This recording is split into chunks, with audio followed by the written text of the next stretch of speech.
प्यारे विद्यार्थियों, छोटे भाइयों बहनों, मिशन इंस्टीट्यूट प्रयागराज में आपका स्वागत है, अभिनंदन है।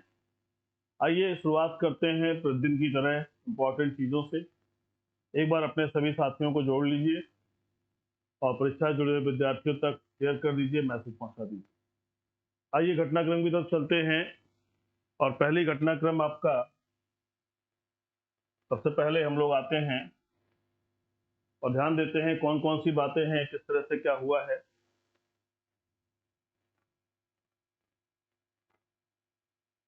चलिए, आज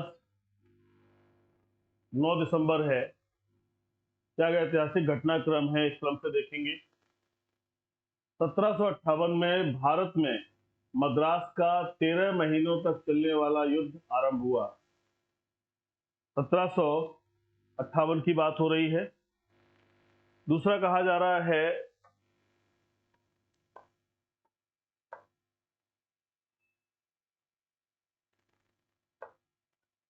तो ये कहा गया 1758 में कि भारत में मद्रास का 13 महीने तक चलने वाला युद्ध आरंभ हुआ। 1947 को फ्रांसीसी मजदूर संघ ने हड़ताल समाप्त कर सरकार से बात शुरू की।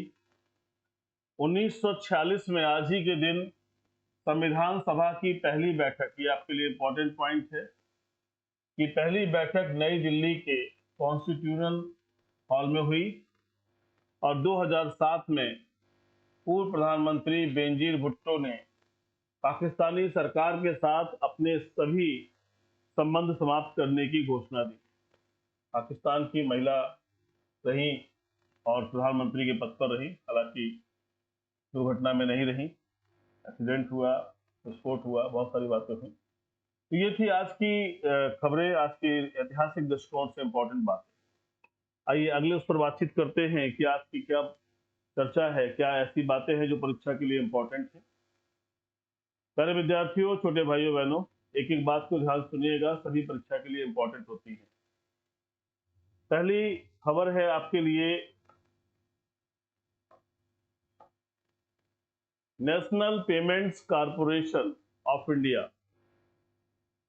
आप जानते हैं national payment corporation of India ने यूपीआई यूज करने वाली थर्ड पार्टी एप्स वाली कंपनियों को बड़ी राहत दे दी है। देश में मौजूद गूगल पे, फोन पे, पेटीएम, ध्यान दीजिएगा, ये कंपनीज हैं जो थर्ड पार्टी के रूप में कार्य करते हैं। पेटीएम जैसे भुगतान यूपीआई भुगतान ऐप सहित अन्य ऐप पर लेन देन की सीमा को लिमिटेड करने के लिए एनपीसीआई यानी national payments corporation of India ने समय सीमा बढ़ा दी है। यानी लिमिटेड करने की जो बातचीत हो रही थी, बीच में चर्चा मैंने आपसे की थी, उसकी समय सीमा को बढ़ा दिया गया है। इसे 2 साल के लिए बढ़ाकर 31 दिसंबर 2024 तक कर दिया है। ध्यान दीजिएगा, इसे 2 साल के लिए बढ़ाकर 31 दिसंबर 2024 तक कर दिया है। National payments corporation of India के, जिसे हम एनपीसीआई बोल रहे हैं, कि इस फैसले से गूगल पे और वॉलमार्ट के फोन पे जैसी थर्ड पार्टी ऐप प्रोवाइडर्स को सबसे बड़ी राहत मिल गई है। यानी क्या हुआ है कि जो एनपी, आप देखते होंगे एनपीसीआई, पूरे पेमेंट्स जो होते हैं, जो डिजिटल पेमेंट हो रहे हैं, भुगतान उनका इसके माध्यम से होता है। और जो ये गूगल पे हैं और जो फोन पे है और जो पेटीएम वगैरह हैं, ध्यान दीजिएगा, ये सभी इसी को यूज करते हैं और इसके माध्यम से यूपीआई पेमेंट होते हैं। तो कहा जा रहा है कि जो थर्ड पार्टी ऐप वाली कंपनियां हैं, उनको एक राहत मिली है, क्योंकि इसे लिमिटेड करने की बात चल रही थी कि इसको जो है लिमिटेड किया जाएगा, कितना भुगतान करना है, कितना क्या करना है, ये सारी बातें आ रही थी। तो याद रखिएगा, एक क्वेश्चन आपसे यहाँ पर बन सकता है और वो क्वेश्चन ये है कि समय सीमा को कितने साल के लिए बढ़ाया गया है। तो 2 साल के लिए बढ़ाया गया है। और कब से कब बढ़ाया गया है, यानी 31 दिसंबर 2024 तक के लिए बढ़ा दिया गया है। एक क्वेश्चन ये और एक क्वेश्चन ये हो गया, इसे याद रखिएगा, ठीक है। आइए अगले महत्वपूर्ण घटनाक्रम की तरफ चलते हैं।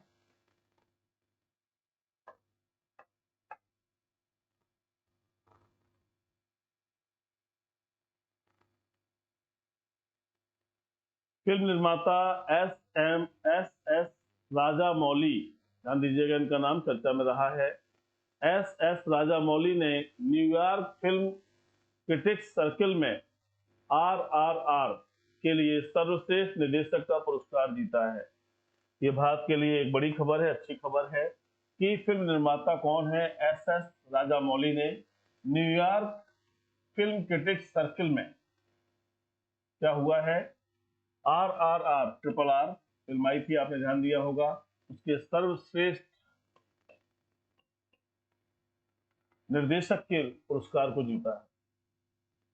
वहीं इस अवार्ड में कॉलिन फैरल को अपनी 2 परफॉर्मेंस के लिए बेस्ट अभिनेता चुना गया है। कॉलिन फैरल, इनका नाम याद रखिएगा। इन्हें 2 परफॉर्मेंस के लिए बेस्ट एक्टर अवार्ड के लिए चुना गया। जबकि के हुए क्वान नाम है, ये ध्यान दीजिएगा, के हुए क्वान बेस्ट सहायक एक्टर और के पामर को बेस्ट सहायक एक्ट्रेस के रूप में चुना गया है। न्यूयॉर्क फिल्म क्रिटिक्स सर्किल पुरस्कार की स्थापना 1935 में हुई थी।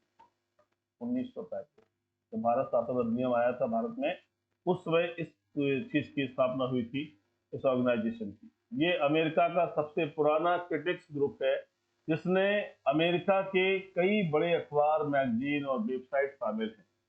इस अंतर्राष्ट्रीय पुरस्कार समारोह का आयोजन अगले साल 2023 में जनवरी में होगा।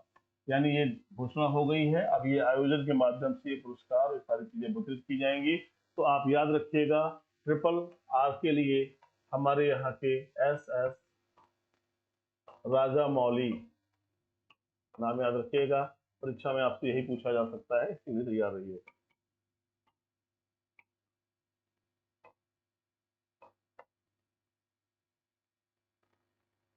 प्यारे विद्यार्थियों, समय देना बहुत जरूरी है। अपनी चीजों के लिए, अपने जीवन के लिए समय दीजिए।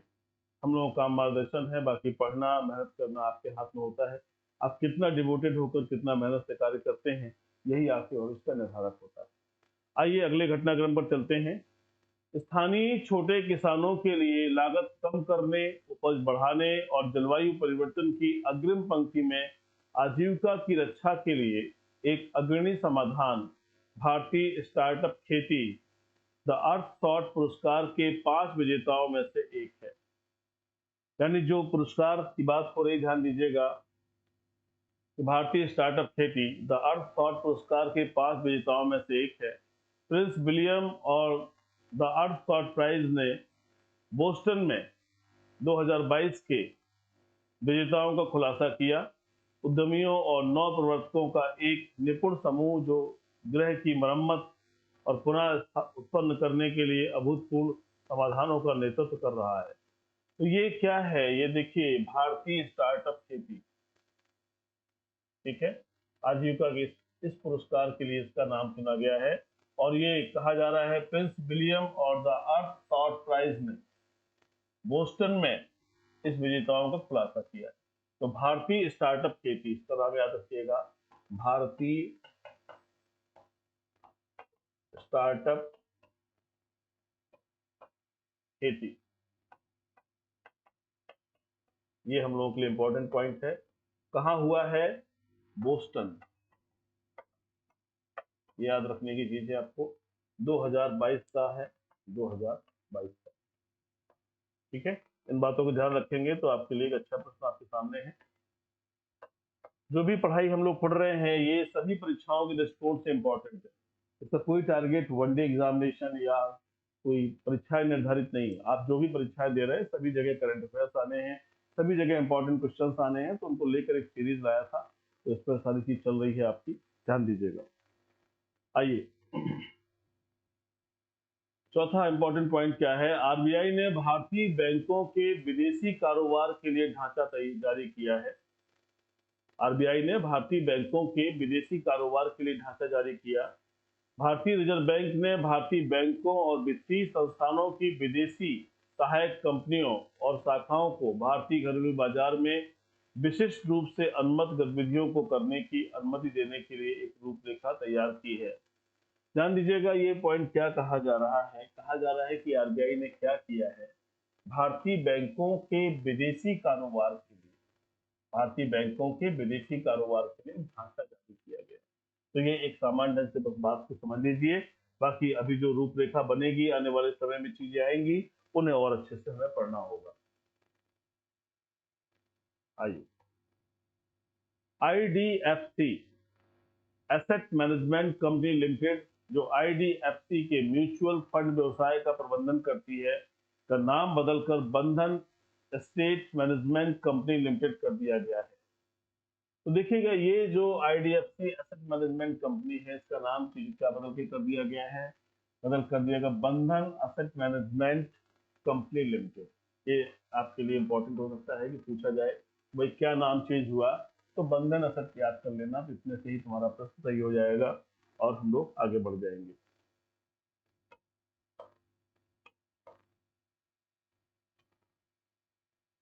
आइए अगली महत्वपूर्ण खबर की तरफ चलते हैं। भारतीय रिजर्व बैंक और वित्तीय सेवा एजेंसी जापान ने आपसी सहयोग में सुधार के उद्देश्य से केंद्रीय प्रतिपक्षकारों के क्षेत्र में सहयोग पत्रों का आदान प्रदान किया। सहयोग पत्रों के आदान प्रदान से भारतीय रिजर्व बैंक और एफ एस ए दोनों देशों के बीच संबंधों को और प्रगाढ़ बनाने तथा सूचनाओं के आदान प्रदान को मजबूत करने के लिए प्रतिबद्ध है। भारतीय रिजर्व बैंक और एफएसए ने सामान्य हित और चिंताओं के बारे में उचित रूप से वार्तालाप करने तथा विचारों के आदान प्रदान की सहमति व्यक्त की है।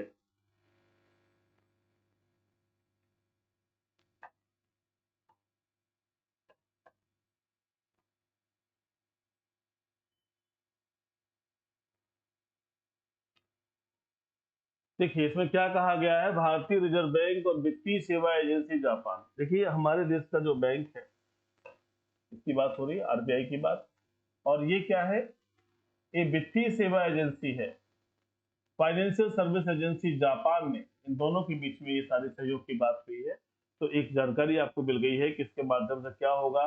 तो ये हमें कहा जा रहा है कि सहयोग पत्रों के आदान प्रदान से भारतीय रिजर्व बैंक और एफएसए, यानी ये वित्तीय एजेंसी की बात है, दोनों देशों के बीच संबंध को और प्रगाढ़ करेंगे, सूचनाओं के आदान प्रदान को मजबूत करेंगे। इन सब बातों के लिए प्रतिबद्ध हुए हैं।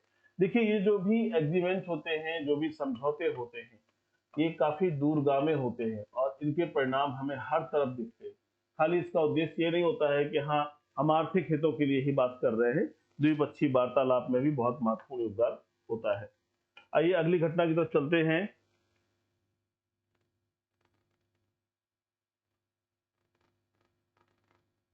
देखिए ये क्वेश्चन आपके लिए इंपॉर्टेंट हो सकता है। विश्व मौसम विज्ञान संगठन ने, डब्ल्यूएमओ जिसे कहते हैं, वर्ल्ड मेट्रोलॉजिकल ऑर्गेनाइजेशन, ने अपनी पहली वार्षिक state of global water resources report जारी की है। ध्यान दीजिएगा, इसने, इस संगठन ने, इसको शॉर्ट में हम लोग क्या बोलते हैं, डब्ल्यूएमओ, ने अपनी पहली वार्षिक स्टेट, यहाँ ध्यान दीजिएगा, वार्षिक state of global water resources report 2021 जारी की है।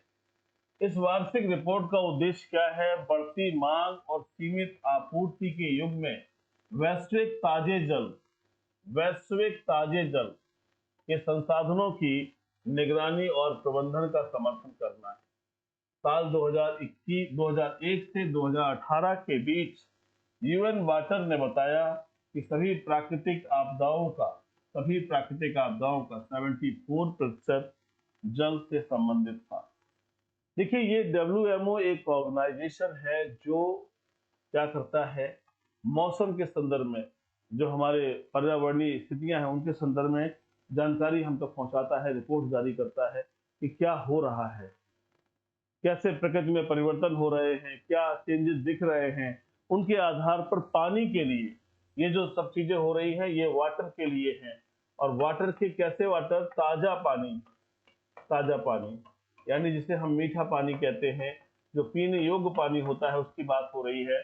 तो ये एक रिपोर्ट आई है और इसमें कहा गया है कि 2001 से 2018 के बीच यूएन वाटर ने बताया कि सभी प्राकृतिक आपदाओं का 74% जल से संबंधित था।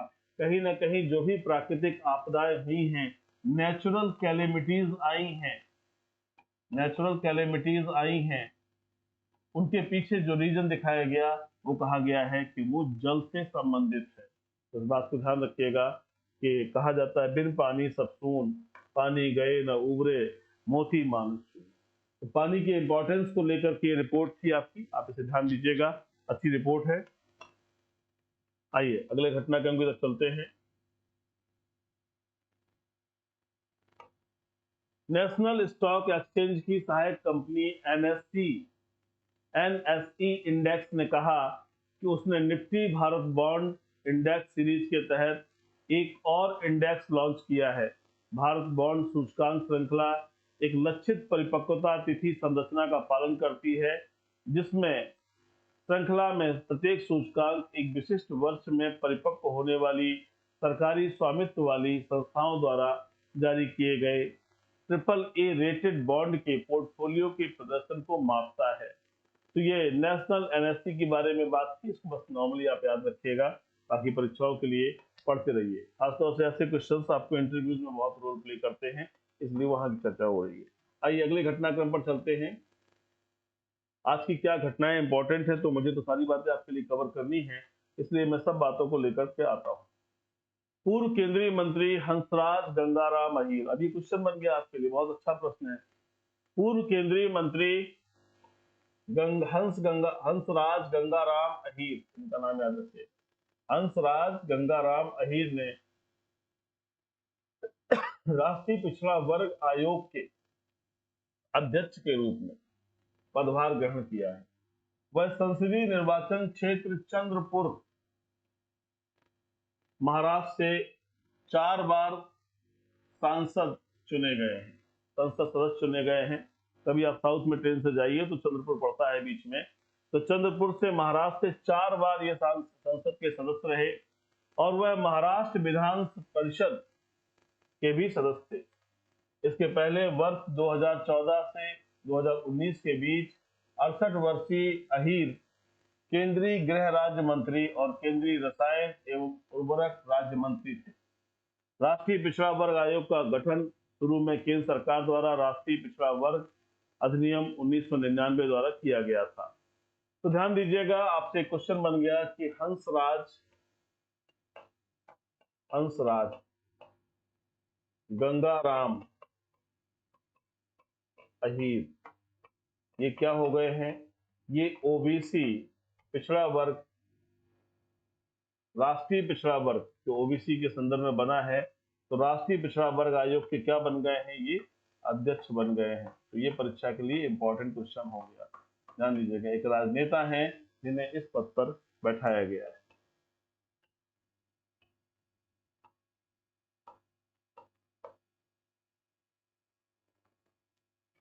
तो उनका नाम याद रखिएगा, हंसराज गंगाराम अहीर। अब आपकी क्वेश्चन की श्रृंखला प्रारंभ हो रही है, फटाफट जवाब भी दीजिएगा, अगर आपको आता है तो अच्छी बात है। अंतरराष्ट्रीय भ्रष्टाचार विरोध दिवस हर साल कब मनाया जाता है? ऑप्शन ए 8 दिसंबर, ऑप्शन बी 9 दिसंबर, ऑप्शन सी 10 दिसंबर और ऑप्शन डी 11 दिसंबर। इंटरनेशनल एंटी करप्शन डे, अंतरराष्ट्रीय भ्रष्टाचार विरोध दिवस। प्यारे विद्यार्थियों, इसका सही आंसर है 9 दिसंबर। 9 दिसंबर को मनाते हैं। भारत में भ्रष्टाचार निरोधक कानून भी है,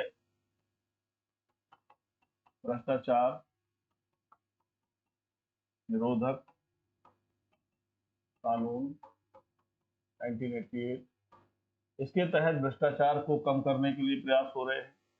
भ्रष्टाचार को कम करने के लिए आरटीआई, राइट टू इंफॉर्मेशन 2005 ये बना है।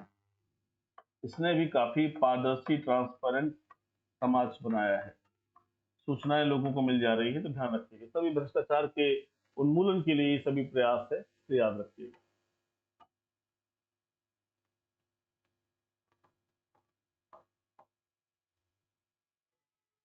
आइए, हर साल 9 दिसंबर को अंतर्राष्ट्रीय भ्रष्टाचार विरोध दिवस मनाया जाता है। इसे मनाने का उद्देश्य लोगों को भ्रष्टाचार के प्रति जागरूक करना है दिन प्रतिदिन भ्रष्टाचार बढ़ता जा रहा है। इसको खत्म करने के लिए अंतर्राष्ट्रीय भ्रष्टाचार विरोध दिवस मनाया जाता है। अंतर्राष्ट्रीय भ्रष्टाचार विरोध दिवस संयुक्त राष्ट्र के पालन में दुनिया भर में मनाया जाता है और 2030 के सतत विकास लक्ष्यों को शीर्ष पर रखते हुए भ्रष्टाचार के खिलाफ वैश्विक लड़ाई को प्रोत्साहित करता है। तो आप डेट याद रखिएगा, एक क्वेश्चन आपका यहाँ से बन रहा है, इसलिए इंपॉर्टेंट है। और वो डेट क्या है? 9 दिसंबर है। भ्रष्टाचार के विरोध में कौन सा दिवस मनाया जाता है? आइए अगले क्वेश्चन की तरफ आते हैं। फटाफट क्वेश्चन की सीरीज को फॉलो अप करिए। विकलांग कल्याण के लिए स्वतंत्र विभाग बनाने वाला भारत का पहला राज्य कौन बना है? पहला राज्य कौन बन गया? इनके लिए विकलांग कल्याण के लिए स्वतंत्र विभाग बनाने वाला। अच्छा प्रश्न है, इसलिए आप याद रखिएगा प्लीज, क्योंकि आपका जरूरी है याद रखना सारी बातों को। और अगर आप याद नहीं रखेंगे तो इससे नुकसान होगा। परीक्षाओं में ऐसे प्रश्न आएंगे। Option A Kerala, option B Uttar Pradesh, option C Tamil Nadu, option D Maharashtra.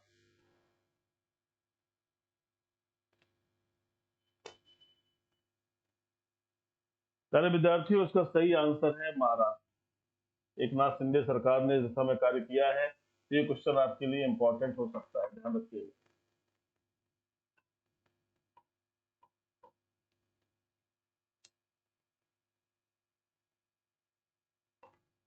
Maharashtra के मुख्यमंत्री एक नाथ शिंदे ने विकलांग लोगों के लिए एक अलग दिव्यांग विभाग बनाने की घोषणा की है। देखिए, ऐसा करने वाला यह भारत का पहला राज्य बन गया है। महाराष्ट्र सरकार ने नए विभाग के लिए 2063 पद सृजित किए हैं, जिन्हें विकलांगों के कल्याण के लिए नीतियां बनाने का काम सौंपा जाएगा। सामाजिक न्याय एवं विशेष सहायता विभाग के तहत दिव्यांग जनों की समस्याओं को देखने वालों वर्गों को मिलाकर नया दिव्यांग कल्याण विभाग बनाया जाएगा। नया क्या बनाया जाएगा? दिव्यांग कल्याण विभाग। 2063 नए पद सृजित किए गए हैं इसके लिए। नए विभाग के लिए इतने पद सृजित किए गए हैं और ये बहुत अच्छी बात है, क्योंकि जिनका कोई सहारा नहीं है उनके लिए अगर ऐसा विभाग बनाया जाता है तो निश्चित रूप से एक सकारात्मक कदम है। जो स्वस्थ हैं, सकुशल है, वो तो जीवन में अपना कुछ भी कर सकते हैं, लेकिन किसी कारण से कोई दिव्यांग हो गया है तो इसमें सरकार की जिम्मेदारी है, एक इम्पॉर्टेंट वर्क है जिसके माध्यम से इनका कल्याण हो। तो ध्यान रखिएगा, अच्छा प्रश्न है, यहाँ से बन सकता है।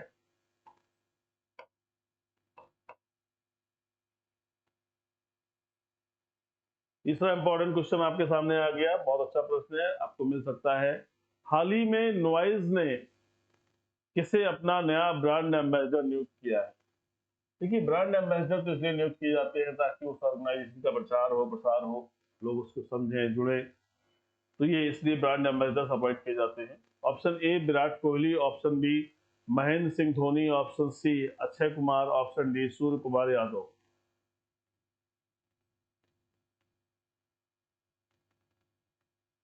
सारे विद्यार्थियों, इसका सही आंसर है ऑप्शन ए विराट कोहली। ये क्वेश्चन इंपॉर्टेंट हो सकता है, ध्यान दीजिए। प्रतिदिन मैं एक सीरीज लेकर आपके पास आता हूं और ये सोच कर आता हूं कि इससे आप कहीं ना कहीं लाभान्वित होंगे, आपके भविष्य के कल्याण के लिए आवश्यक होगी। भारत के प्रमुख connected lifestyle tech brand noise ने युवा आइकन विराट कोहली को अपनी स्मार्ट वॉच के लिए नया ब्रांड एम्बेसडर नियुक्त किया है। ध्यान दीजिएगा, अपनी स्मार्ट वॉच के लिए नया ब्रांड एम्बेसडर नियुक्त किया है। नॉइज और विराट कोहली के बीच तालमेल का एक सच्चा प्रतिनिधित्व, साझेदारी अपनी संबंधित डोमेन के दो स्थापित नेताओं को एक साथ लाती है, जो उदाहरण देते हैं कि शोर को सुनने का क्या मतलब है। तो ये नॉइज कंपनी है, नॉइज ऑर्गेनाइजेशन है, जिसकी वजह से चीजें हैं जो लाइफ स्टाइल के लिए काम कर रही है, युवाओं के लिए काम कर रही है। तो ध्यान रखिएगा, इस पर जो है जो चीजें हैं उसके लिए ब्रांड एम्बेसडर बनाया गया है। और ये कौन सी चीज के लिए बनाया गया है? स्मार्ट वॉच, जो घड़ी होती है, स्मार्ट वॉच का ब्रांड एम्बेसडर है। चलिए आइए अगले प्रश्न की तरफ बढ़ते हैं, फटाफट जवाब दीजिएगा। अगर प्रश्न बनते हैं तो अच्छी बात है, नहीं बनते हैं तो आप पार्टिसिपेट करिए, प्रश्न को देखने के बाद एक बार अपने हाथ से लिखिए, कम से कम मस्तिष्क में कहीं अंकित होगा और वो जीवन में कहीं ना कहीं काम आएगा। मैं बार बार कहता हूं कि अगर आपने पढ़ा है, देखा है, समझा है, सुना है, कोई दुनिया की ताकत उसे विस्मृत नहीं कर सकती। वो मस्तिष्क में कहीं ना कहीं अंकित होता है अच्छे विचार कभी मस्तिष्क से नहीं जाते, बुरे विचार भी कभी मस्तिष्क से नहीं जाते। डिपेंड करता है कि हम कैसी परिस्थितियों में कहाँ रह रहे हैं और किन बातों को अडॉप्ट कर रहे हैं, सीख रहे हैं और समझ रहे हैं। प्लीज प्यारे विद्यार्थियों, इस बात को ध्यान दीजिए और अपने हाथों से फटाफट प्रश्नों का उत्तर दीजिए ताकि सारी बातें आपके सामने रहें। आइए देखें अगला प्रश्न आपके सामने कौन सा है। भारत की अध्यक्षता में पहली G20 शेरपा बैठक किस शहर में आयोजित की गई? क्या कहा जा रहा है कि पहली G20 शेरपा बैठक किस शहर में आयोजित की गई? Option A New Delhi, option B Jaipur, option C Lucknow, option D Udaipur.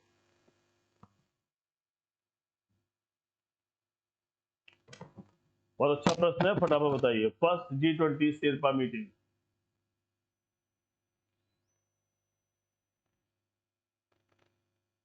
प्यारे विद्यार्थी, ये बहुत अच्छा प्रश्न है। It is a very important question. ध्यान दीजिएगा, इसका आंसर है उदयपुर। ये मीटिंग हुई है, इसके बारे में हमने आपको पूर्व के घटनाक्रम में बताया है। सब पर चर्चाएं हमारी हो चुकी हैं। क्वेश्चन आपके सामने अभी आ रहे हैं, ये अलग बात है। हाल ही में भारत की अध्यक्षता में पहली G20 शेरपा बैठक उदयपुर शहर में आयोजित की गई। इसमें यूरोपीय संघ और विशेष आमंत्रित 9 देशों सहित 19 देशों के प्रतिनिधि भाग लिया। G20 शेरपा बैठक झीलों के शहर उदयपुर को एक अंतर्राष्ट्रीय पर्यटन स्थल के रूप में पेश करने में मदद करेगी। मेजबान राष्ट्र के रूप में यह नई दिल्ली में होने वाली अगले साल की शिखर बैठक का एजेंडा तय करेगी। तो आपको मालूम है, आप इस समय जान रहे हो कि G20 का जो सम्मेलन होने जा रहा है, शिखर सम्मेलन, वो कहाँ होने जा रहा है? न्यू दिल्ली में होने जा रहा है। ठीक है, ये याद रखने की आपको जरूरत है। भारत इस समय, आप देखते हो, सिक्योरिटी काउंसिल में ही इस समय अध्यक्षता कर रहा है। ये भी आप ध्यान रखें। तो ऐसे बहुत सारे मंच है जहां भारत को एक जिम्मेदारी, एक नेतृत्व प्रदान किया जा रहा है और उस जगह पर वो निर्वहन कर रहा है। तो आइए अगले महत्वपूर्ण क्वेश्चन की तरफ देखते हैं।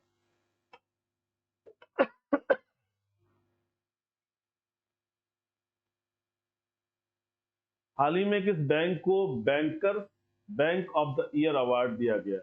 बहुत अच्छा प्रश्न है, परीक्षाओं में मिल सकता है। क्या कहा जा रहा है?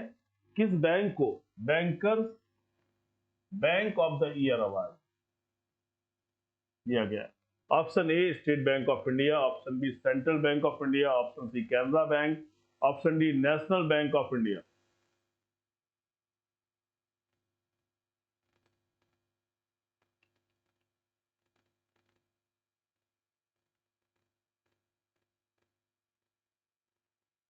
प्यारे विद्यार्थियों, इसका सही आंसर है ऑप्शन सी कैनरा बैंक। ये बहुत अच्छा प्रश्न है, इसको जरूर याद रखिएगा। ये बड़ी बात है कि bank of India bank of the year के रूप में चुना जाना, ये बहुत बड़ी बात है।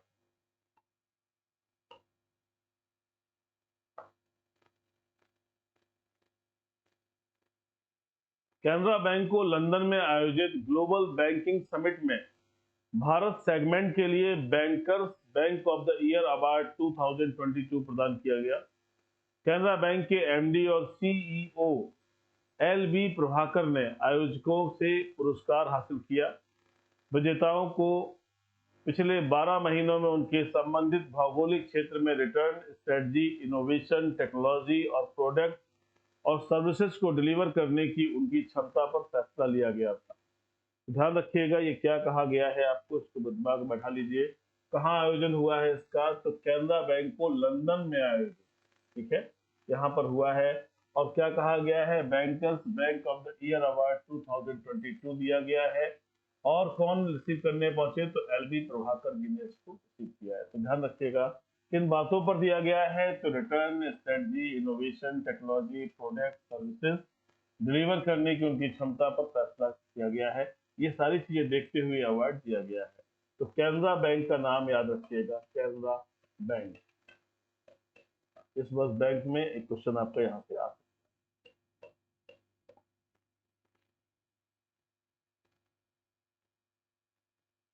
आइए क्वेश्चन नंबर 6 पर आ जाएं। हाल ही में किसने भारतीय नौसेना के लिए नौसेना के नए झंडे और इंडियन नेवी क्रेस्ट के लिए नए डिजाइन की मंजूरी दी है?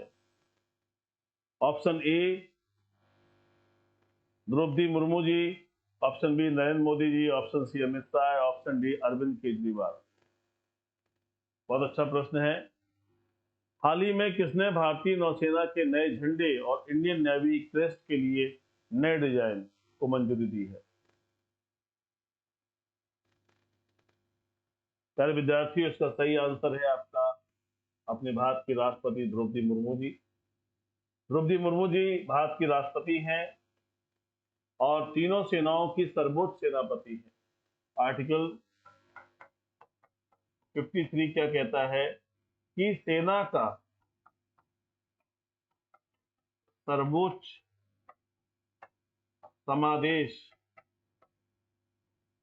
राष्ट्रपति में निहित होगा। में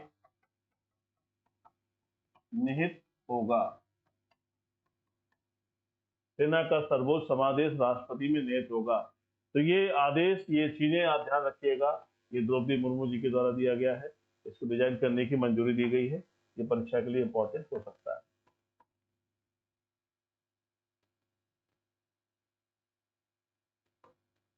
हाल ही में राष्ट्रपति द्रौपदी मुर्मू ने भारतीय नौसेना के नए झंडे और इंडियन नेवी क्रेस्ट के लिए नए डिजाइन को मंजूरी दे दी है।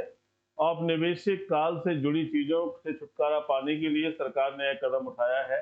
राष्ट्रीय प्रयास के अनुरूप नौसेना पताका को नए डिजाइन में बदला गया है।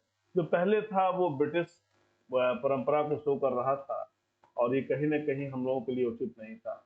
इसको खत्म करते हुए नए पताका की बात की जा रही है कि हमारा नया पताका होगा। ध्यान रखिएगा।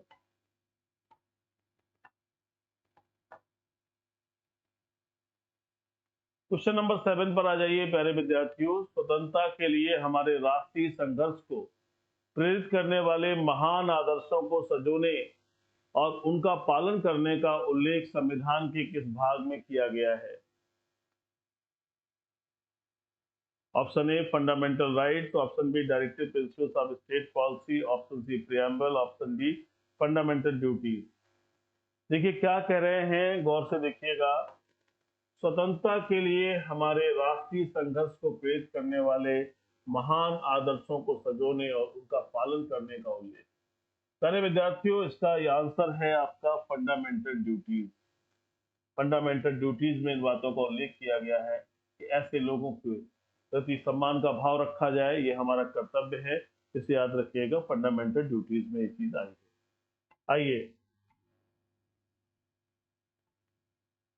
और 25 क्वेश्चन की एक सीरीज है जिसके माध्यम से सभी इंपॉर्टेंट क्वेश्चन आपके सामने आ रहे हैं। कोशिश करिए कि उनका जवाब दीजिए। कोशिश करिए कि बराबर कुछ ना कुछ आप करते रहें। स्वतंत्रता के लिए हमारे राष्ट्रीय संघर्ष को प्रेरित करने वाले महान आदर्शों को संजोना, उनका पालन करना संविधान के मौलिक कर्तव्यों के अंतर्गत शामिल है। इसका उल्लेख अनुच्छेद 51A में है और 42वें संविधान संशोधन अधिनियम के द्वारा संविधान में शामिल किया गया। स्वर्ण सिंह समिति की सिफारिश के आधार पर किया गया था और हमने आपको पहले भी बताया है कि जहां अधिकार है वहां कर्तव्य अवश्य होगा। आफेल्ड महोदय की विचारधारा थी ये, और इसी बात को हमारे संविधान में भी रखा गया। पार्ट 4A जोड़ा गया है और अनुच्छेद 51A जोड़ा गया। चलिए फिलहाल हम लोग आगे चलते हैं और अगले प्रश्न की तरफ देखते हैं।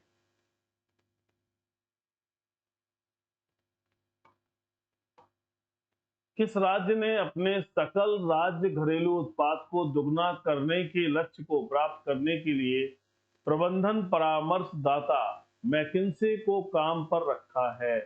मैकिन्से एंड कंपनी, मैकिन्से को किसने अपने यहाँ पर काम रखा है? लक्ष्य क्या है? दुगना करना।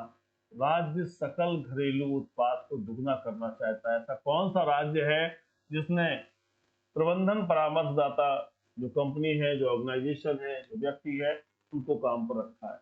Option A Bihar, option B Uttarakhand, option C Orissa, option C Sikkim.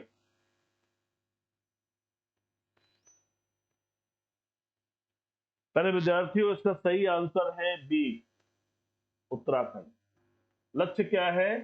दुगना करना, ये उद्देश्य है। इसलिए ये बहुत अच्छा कदम है, सरकार की अच्छी सोच है, अच्छा प्रश्न भी है, ध्यान रखिएगा।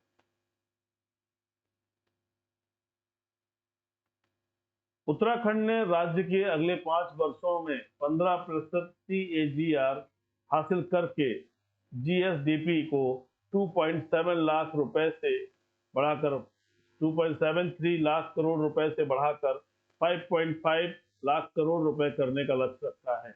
इसके लिए मैकिन्से ने सशक्त उत्तराखंड मिशन के तहत उत्तराखंड सरकार के साथ 2 साल का समझौता किया है। तो ये जो समझौता हुआ है वो कितने साल का है? 2 साल का है। ठीक है, इनके साथ में समझौता हुआ है, याद रखिएगा।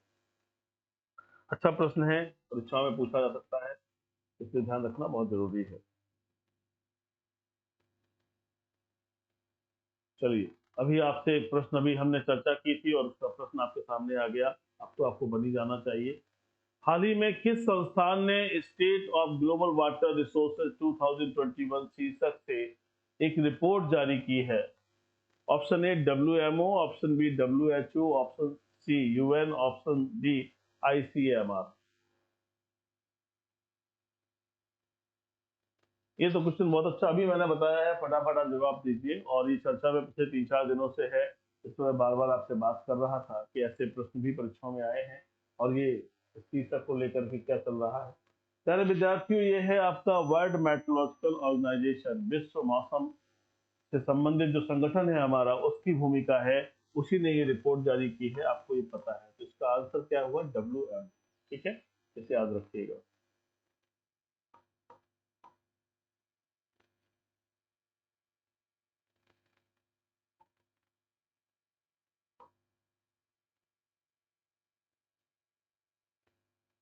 विश्व मौसम विज्ञान संगठन ने state of global water resource 2021 शीर्षक से एक रिपोर्ट जारी की है। इस रिपोर्ट के अनुसार गंगा में उपलब्ध पानी की मात्रा, नदी बेसिन में भूजल की मात्रा 2002 और 2021 के बीच काफी कम हो गई। इस रिपोर्ट में कई अन्य वैश्विक हॉट स्पॉट की पहचान की गई जो समान दिखाते हैं। देखिए, आपसे मैंने पहले भी क्लासेस के दौरान भी चर्चा की है कि जो हमारी गंगोत्री ग्लेशियर है, ये एक बहुत बड़े एरिया में था। बताते हैं 5 लाख वर्ग किलोमीटर एरिया में था, जो पिछले 10 वर्षों में 1 लाख वर्ग किलोमीटर सिकुड़ गया है।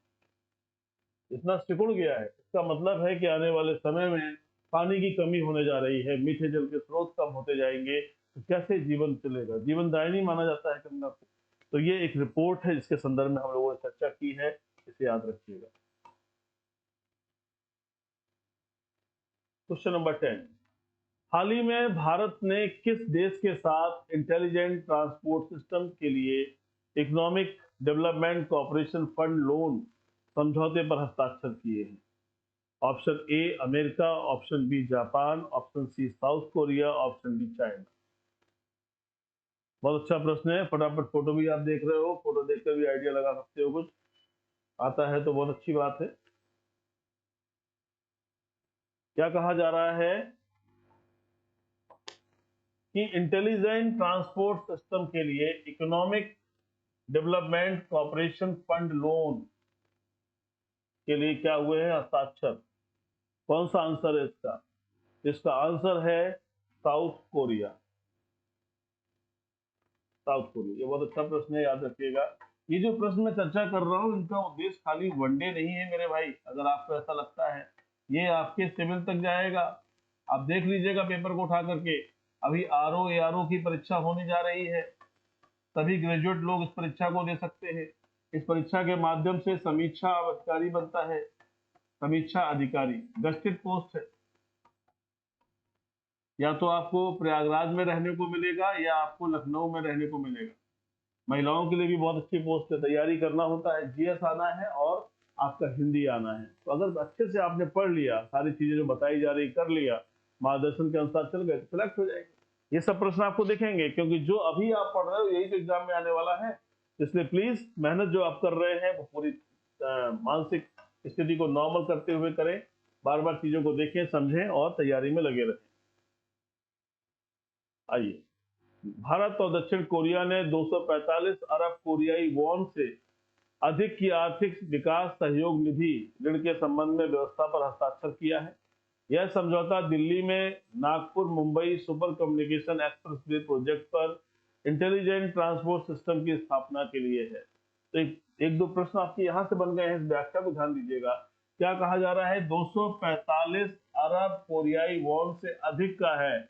ये आर्थिक विकास के लिए ऋण के संबंध में बात हो रही है। और ये समझौता दिल्ली में Nagpur Mumbai super communication express way project पर इंटेलिजेंट ट्रांसपोर्ट सिस्टम की स्थापना के लिए है। ध्यान दीजिएगा।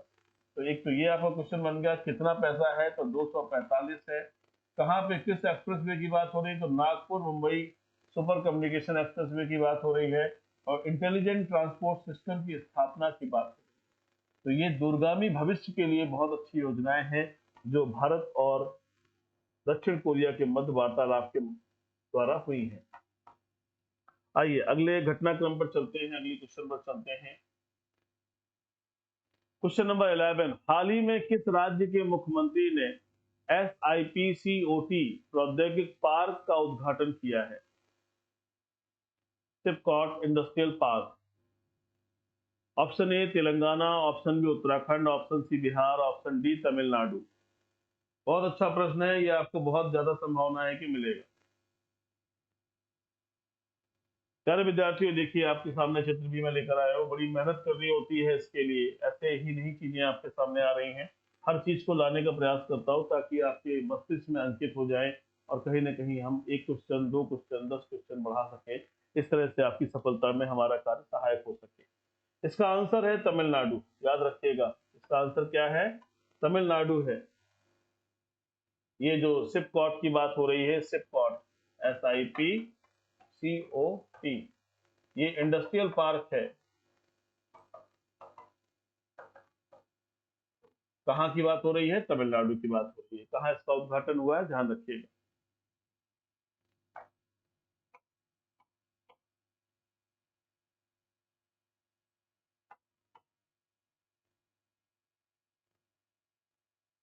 तमिलनाडु के मुख्यमंत्री M.K. स्टालिन ने, ध्यान दीजिएगा इनका नाम, M.K. स्टालिन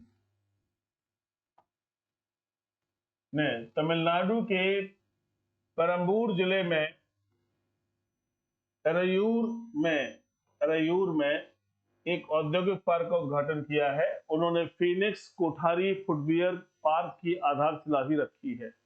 तमिलनाडु के राज्य उद्योग संवर्धन निगम के 243.39 एकड़ के पार्क का उद्घाटन 2022-23 बजट सत्र में एक घोषणा के बाद किया गया कि कोयम्बटूर, पेरम्बलूर, मदुरई, वेल्लोर और तिरुवल्लुर जिलों में नए पार्क स्थापित किए जाएंगे। तो आपके लिए परीक्षा में प्रश्न हो गया कि उद्घाटन कहाँ हुआ है? तो पेरम्बलूर जिले के अरैयूर में हुआ है। तो ये एक तो आपको याद रखना है कि अरैयूर में हुआ है। और क्या हुआ है, किसने किया है? M.K. स्टालिन ने किया है, तमिलनाडु राज्य है। इतना ही याद रखना है। इतनी चीजें आपको ध्यान रखनी है, परीक्षा के लिए इतना आपके लिए इंपॉर्टेंट है। बाकी चीजें आप हम लोग पढ़ते रहेंगे और भी कुछ नई चीजें आती हैं तो उनको ऐड करते रहेंगे। पढ़ाई के साथ साथ ऐड करना बहुत जरूरी है, क्योंकि जो हम पढ़ते हैं जरूरी नहीं कि वो सीधा सीधा सारे चीज सीधी आ जाए। सिविल में और अन्य परीक्षाओं में थोड़ा सा फर्क होता है। वनडे एग्जामिनेशन सीधा सीधा पूछता है और वही सिविल में जब जाते हैं तो आपको करंट के साथ सब्जेक्ट को भी कनेक्ट कर देता है, करंट के साथ व्यापक स्थिति की बात करता है। जब हम प्री लेवल की पढ़ाई पढ़ते हैं तो हमको बहुत पढ़ना पड़ता है सब चीजें, लेकिन जब हम मेंस की पढ़ाई पढ़ते हैं तो हमें गहराइयों में जाना पड़ता है। तो ये दोनों में फर्क है। आइए देखते हैं। दुनिया का पहला हाइड्रोजन फ्यूल से चलने वाला एयरक्राफ्ट इंजन किस कंपनी ने बनाया है? ध्यान दीजिएगा, दुनिया का पहला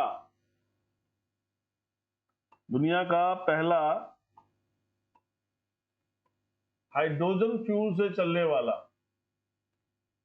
एयरक्राफ्ट इंजन किस कंपनी ने बनाया है? बहुत चर्चा में है इस समय, ध्यान दीजिए। Option A Rolls Royce, option B SpiceJet, option C Airbus, option D Telco.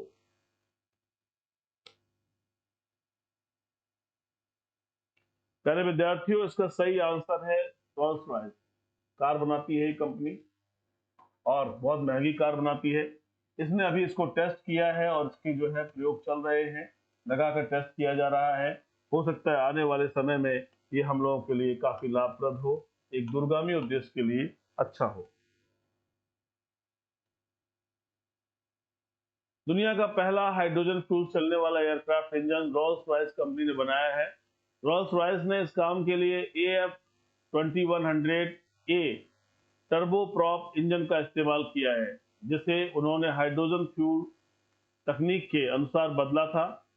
आमतौर पर यह इंजन नागरिक और मिलिट्री जेट्स में इस्तेमाल किया जाता है। एक पॉइंट आपके लिए इंपॉर्टेंट हो गया यहाँ पर कि इसने किया है और कौन सा है, इस काम के लिए उसने कौन सा इंजन लिया है। AF2100A टर्बो प्रॉप इंजन का इस्तेमाल किया है। तो याद रखिएगा कि हाइड्रोजन फ्यूल चलने वाले कौन से इंजन का प्रयोग किया गया है, तो उसका नाम है ये।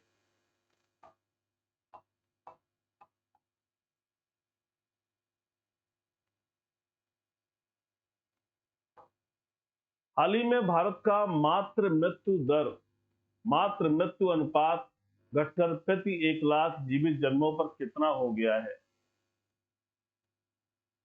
मैटरनल मॉर्टेलिटी रेट, MMR बोलते हैं, कितना हो गया। Option A 68, option B 78, option C 83, option D 97।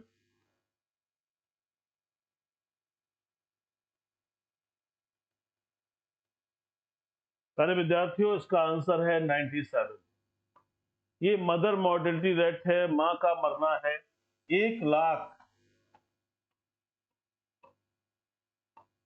जो बच्चे जन्म लेते हैं, उन बच्चों में कितनी माताओं की मौत होती है, ये है। देखिए, ये एक स्वास्थ्य सेवाओं के सुगम होने से होता है। एक बच्चे के जन्म में बताते हैं कि मां को 22 हड्डियों के टूटने जैसा दर्द होता है, जैसा दर्द, यानी प्रसव पीड़ा बहुत तकलीफदेह है। कई बार किन्हीं चीजों की वजह से ऐसे घटनाक्रम हमारे सामने आते हैं जिनसे माताएं नहीं रह पाती है, जो जननी है वही नहीं रह पाती। यानी जच्चा और बच्चा दोनों का सुरक्षित रहना जरूरी है। तो ये मात्र मृत्यु दर के संदर्भ में आपकी जानकारी थी, ध्यान रखिएगा।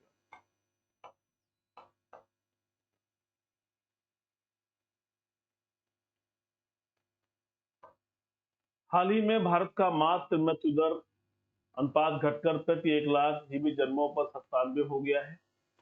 गुणवत्तापूर्ण मातृ एवं प्रसव देखभाल सुनिश्चित करने के लिए प्रधानमंत्री नरेंद्र मोदी की सरकार की विभिन्न स्वास्थ्य नीतियों व पहल ने MMR मैटरनल मॉर्टेलिटी रेट को नीचे लाने में जबरदस्त तरीके से सहायता की है। तो ये आप ध्यान रखिएगा, इस प्रश्न को तैयार करिएगा।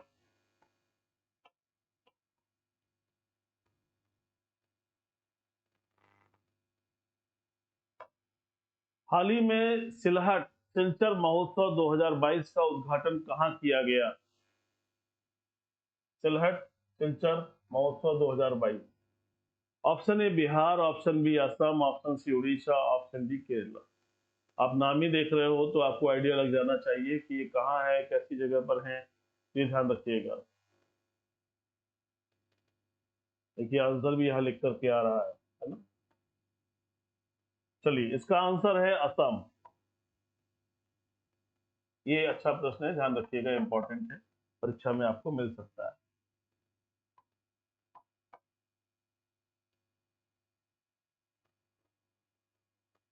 केंद्रीय पर्यटन, संस्कृति और उत्तर पूर्वी क्षेत्र के विकास मंत्री जी किशन रेड्डी और बांग्लादेश के विदेश मामलों के मंत्री डॉक्टर AK अब्दुल मोमन ने इसका उद्घाटन किया।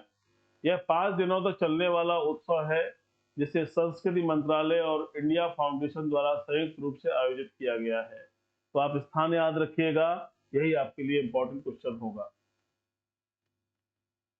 आज 25 क्वेश्चन की सीरीज है और इससे ढेर सारे प्रश्न आपके हुए हैं। इनको देखना है, इन्हें तैयार करना है, ताकि आगामी परीक्षाओं में हम अच्छा कर सकें। और ऐसे प्रश्न मैं कलेक्ट करके हमेशा लाया हूं जिनका लाभ आपको मिल सकता है। वरिष्ठ नागरिक तीर्थ यात्रा योजना के तहत नेपाल में स्थित किस मंदिर के लिए निःशुल्क हवाई यात्रा जनवरी माह से शुरू की जाएगी। ध्यान देना है, क्या कहा गया है। वरिष्ठ नागरिक तीर्थ यात्रा योजना, ध्यान दीजिए, वरिष्ठ नागरिक के तहत नेपाल में स्थित किस मंदिर के लिए निःशुल्क हवाई यात्रा जनवरी माह में शुरू की जाएगी। प्रश्न को तोड़कर देखिए, सारी बातें सामने आती हैं। Option A Pashupatinath temple, option B Angkor Wat temple, option C Tirupati Balaji temple, option D Muneshwar temple.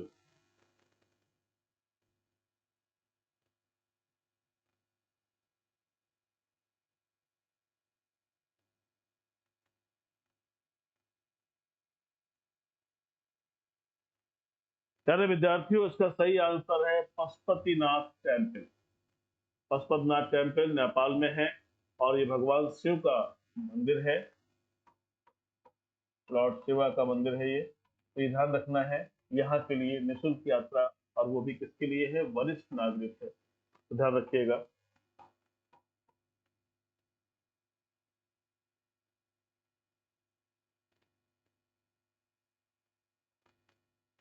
राज्य सरकार के वरिष्ठ नागरिक तीर्थ यात्रा योजना के तहत 2000 श्रद्धालुओं के लिए नेपाल स्थित पशुपति नाथ मंदिर के दर्शन के लिए निःशुल्क हवाई यात्रा जनवरी में शुरू होगी।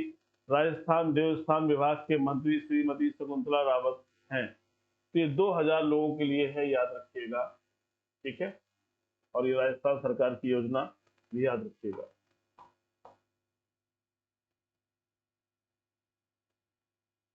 बहुत अच्छा प्रश्न आपके सामने आ गया है।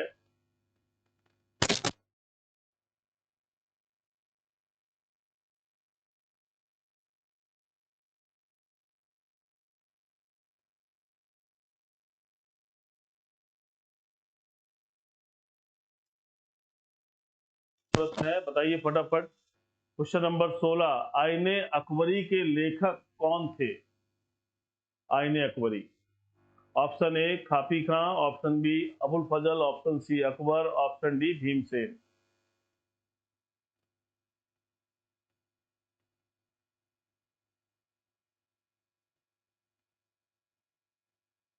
प्यारे विद्यार्थियों, पढ़ाया हुआ प्रश्न है, आपको याद आना चाहिए।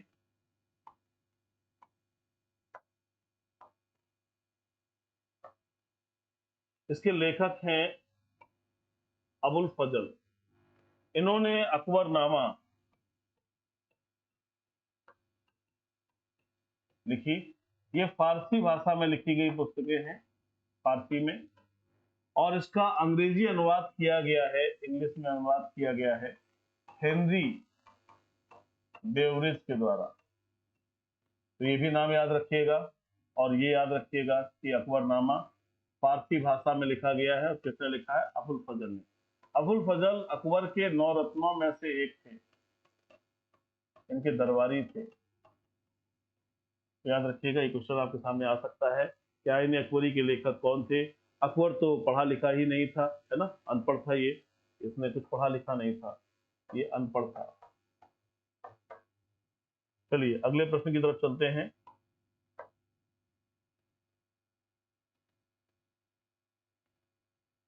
भारत के मुख्य न्यायाधीश की नियुक्ति कौन करता है? ऑप्शन ए प्रधानमंत्री, ऑप्शन बी लोकसभा अध्यक्ष, ऑप्शन सी उपराष्ट्रपति, ऑप्शन डी राष्ट्रपति। बहुत अच्छा प्रश्न है, आपको जानकारी होगी इसके बारे में। इसका सही आंसर है राष्ट्रपति। अनुच्छेद 124 को अगर देखें तो वहां पर न्यायाधीशों की नियुक्ति के साथ साथ मुख्य न्यायाधीश की नियुक्ति भी है, और जो कहा गया है कि राष्ट्रपति करते हैं। ये नियुक्ति का आधार क्या है? वरिष्ठता क्रम। जो जैसे वरिष्ठ होते जाएंगे, सीनियर होते जाएंगे, वो बनेंगे। वर्तमान में हमारे जो चीफ जस्टिस ऑफ इंडिया हैं श्री DY चंद्रचूड़,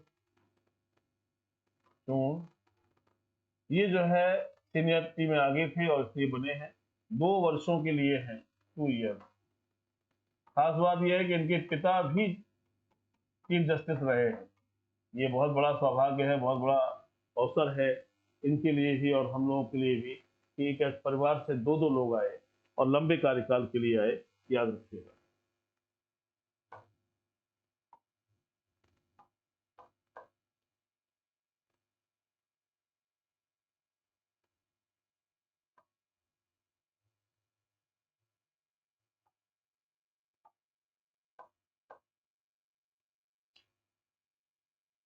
चलिए, नाइट्रोजन निर्धारण के लिए कौन सा सहजीवी जीवाणु जिम्मेदार है? नाइट्रोजन निर्धारण के लिए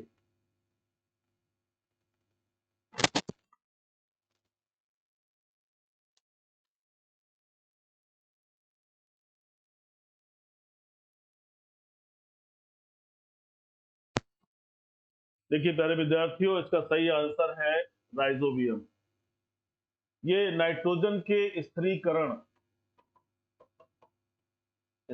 का कार्य करता है। जितनी फलीदार सब्जियां, फलीदार चीजें होती हैं, फलीदार, उनमें इसका बहुत बड़ा रोल है। जैसे चना है ना, इसमें भी चीजें होती हैं। तो नाइट्रोजन निर्धारण के लिए कौन सा सहजीवी जीवाणु जिम्मेदार है? तो वो है आपका राइजोबियम। याद रखिएगा, इस सब परीक्षाओं की क्वेश्चन है, इनकी चर्चा मैं कर चुका हूँ, इन सब पर विस्तार में चर्चा आपसे हो चुकी है।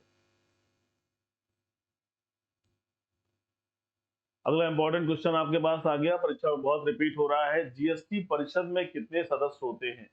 Option A 33, option B 35, option C 25, option D 23।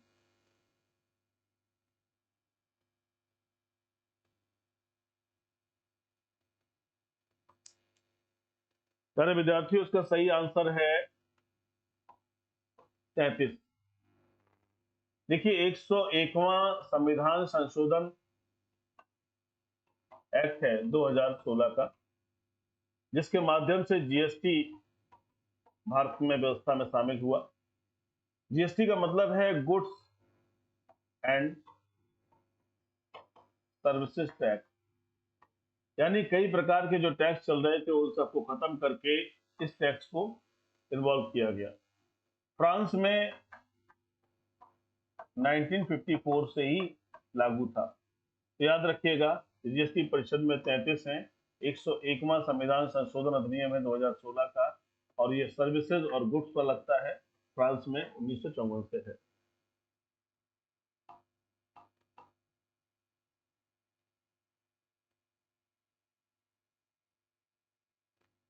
Bharat में कम्युनिस्ट पार्टी का कम्युनिस्ट पार्टी का गठन किस वर्ष हुआ था? भारत में कम्युनिस्ट पार्टी का गठन किस वर्ष हुआ था? Option A 1925, option B 1922, option C 1927, option D 1930।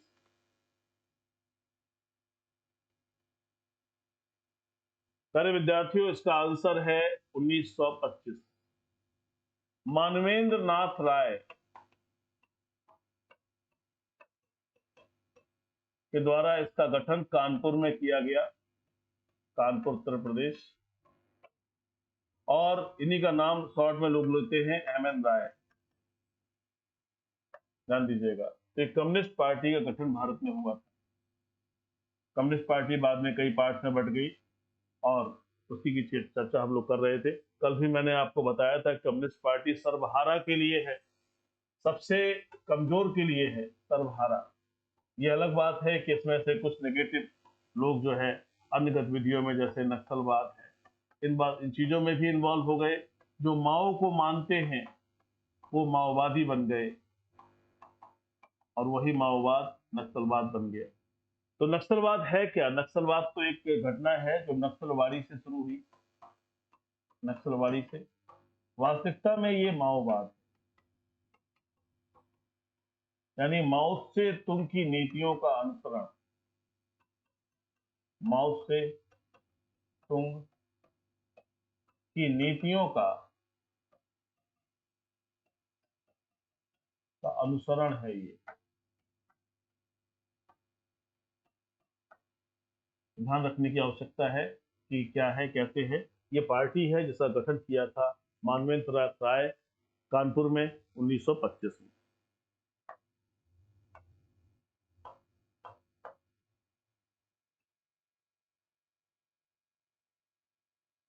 संविधान का प्रश्न आ गया आपके सामने। भारतीय संविधान के निर्माताओं ने स्वतंत्रता, समता और बंधुता के सिद्धांतों को किस संविधान से लिया था?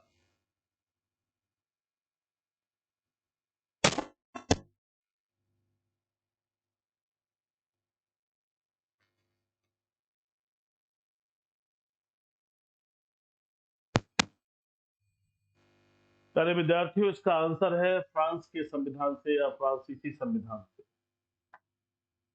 ये लिया गया था फ्रांस के संविधान से।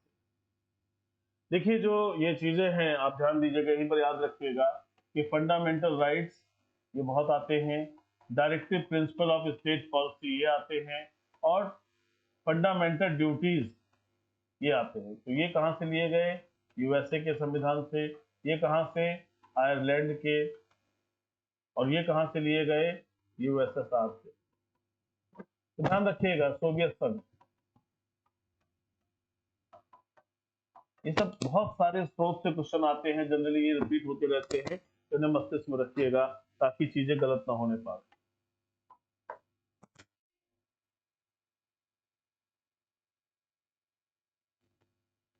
प्यारे विद्यार्थियों, किस जीव के कारण कालाजार रोग होता है? कालाजार किसके कारण होता है? Option A Escherichia coli, option B Azotobacter, option C Clostridium, option D Leishmania.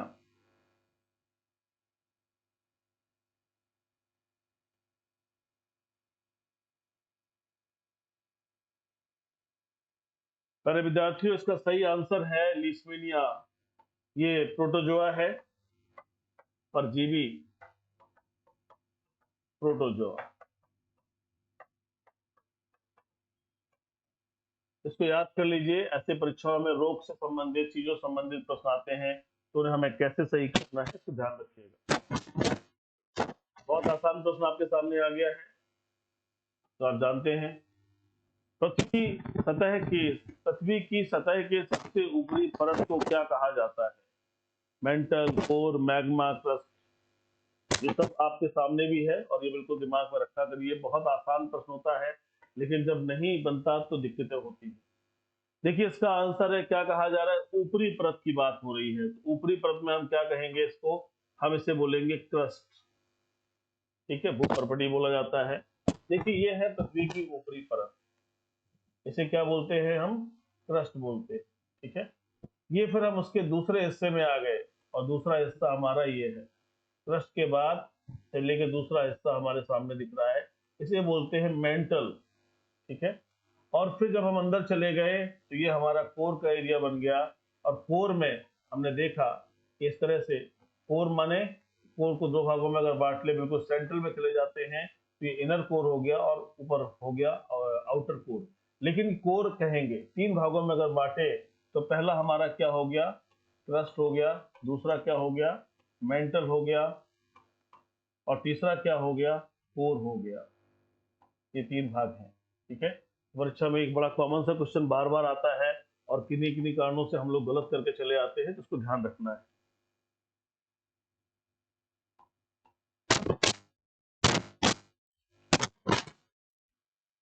किस राष्ट्रीय संघ के सदस्यों का नेतृत्व चंद्रशेखर आजाद और भगत सिंह ने किया था? बहुत अच्छा प्रश्न है। देखिए, फोटो भी बहुत अच्छी आई है। बताइए। Option A Hindustan Socialist Republican Association, option B Bharatiya Communist Party, option C Bharatiya Rashtriya Congress, option D राष्ट्रीय सेवा संघ।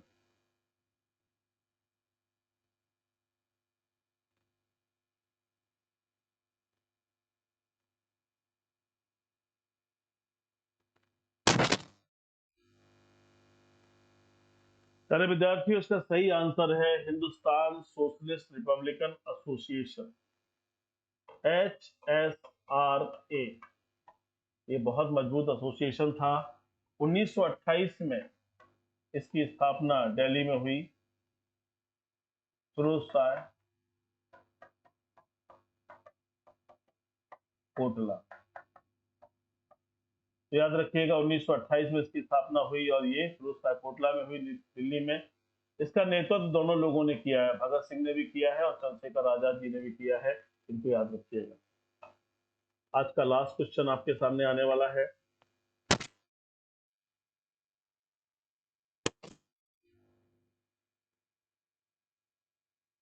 किस वर्ष में सारागढ़ी का युद्ध लड़ा गया था? ध्यान दीजिएगा, किस वर्ष में सारागढ़ी का युद्ध लड़ा गया था? सारागढ़ी का युद्ध 1880 में, 1897 में, 1870 में, 1890 में।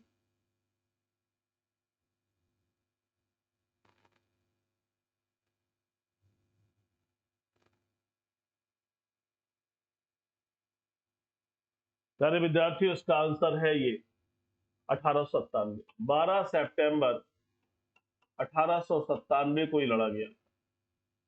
जैसा कि चित्र में भी हमने दिखाया है कि जब 21 सिख 10,000 अफगानियों को भारी पड़े थे, अंग्रेजों ने बैटल ऑफ सारागढ़ी में जो हमारे बहादुर सिपाही थे उनको वापस होने की बात की थी, कहा था कि आप बैक हो जाइए, लेकिन इन्होंने दमदारी से इसको लड़ा, इन्होंने दमदारी से इसका सामना किया और अंतिम सांस तक लड़ते रहे।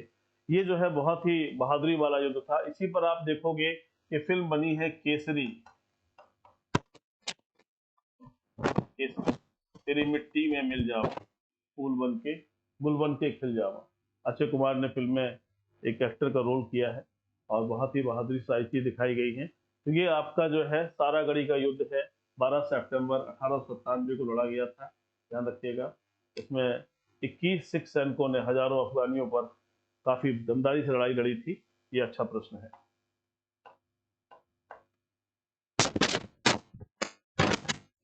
एक सवाल भी है, चलिए।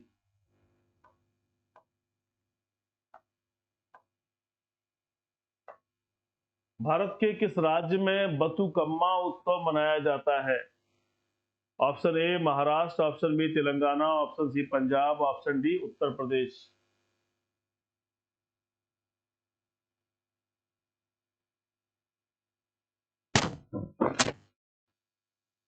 देख रहे हैं जैसा चित्र में आपको दिखाया जा रहा है बथुकम्मा उत्सव। प्यारे विद्यार्थियों, ये तेलंगाना राज्य में मनाया जाता है। ये फूलों का उत्सव कहा जाता है, फूलों का इसको काटना है, फूलों का उत्सव। ये नवरात्र के समय मनाया जाता है, ध्यान रखिएगा। नवरात्र के समय होता है बथुकम्मा। और क्या कहा गया है कि फूलों का उत्सव है। देखिए ये फूल, अब फूल लेके जा रहा है, फूलों का उत्सव है ना, नवरात्र के पावन समय पर मनाया जाता है तेलंगाना राज्य।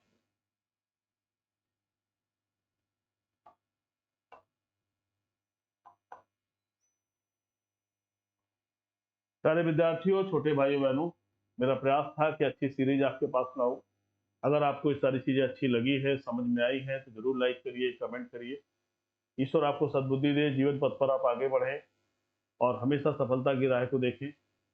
जो मेरे साथ है, मैं चाहूंगा कि उसके जीवन में सभी चीजें अच्छी हों और मेरा प्रयास होगा कि हर विद्यार्थी सफल हो जो प्रयास कर रहा है। जो घरों में बैठे हैं, टाइम नहीं दे रहे हैं, ईश्वर से मैं उनके लिए क्या प्रार्थना करूं, लेकिन मैं जो संघर्ष कर रहा है, जो कर्म कर रहा है, जो मेहनत कर रहा है, जरूर उसका रास्ता बनना चाहिए। अपना ख्याल रखिए, माता पिता का आशीर्वाद आपके ऊपर बना रहे, गुरुओं का आशीर्वाद बना रहे। जय हिंद।